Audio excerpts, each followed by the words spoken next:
Hey guys, welcome to another daily vlog. So, I'm back here in Manila. Ay, thank you.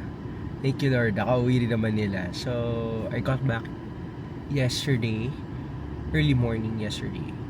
Tapos, wala, parang I really don't have any plans yesterday. But to just get some rest, sleep, yun. I was supposed to play tennis with some friends yesterday.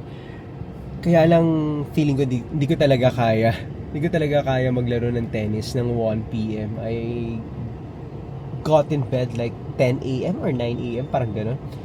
Tapos 1 p.m. yung game, sabi ko, I really can't do it. I don't want to force my body. But anyway, so I just stayed home yesterday just to rest.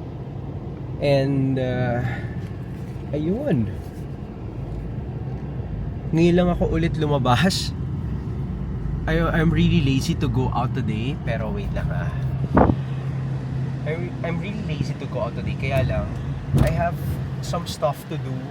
Magpa-pimple injection. I have things to buy.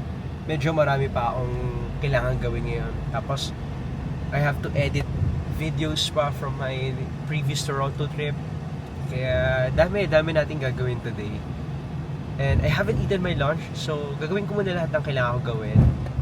Check ko yung mga kailangan ko bilhin. Tapos after that, then that's the time I'm going to grab something to eat for lunch. Late lunch na tayo.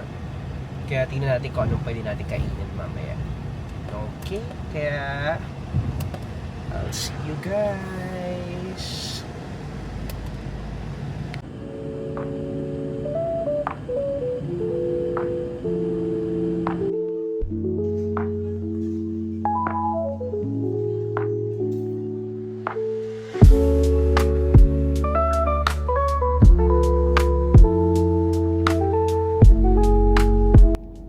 So I'm done here in town center. I was able to buy the things I need to buy and I was able to eat lunch already. So babalik na tayo sa loob ng village and we'll just probably stay there and chill sa coffee shop. Sobrang daming tao dito because it's Father's Day tomorrow and a lot of them are really going to the mall during weekends. Kaya ayoko nag-mall ng weekends kasi ang daming tao talaga. Kaya yun, tara at balik tayo sa village.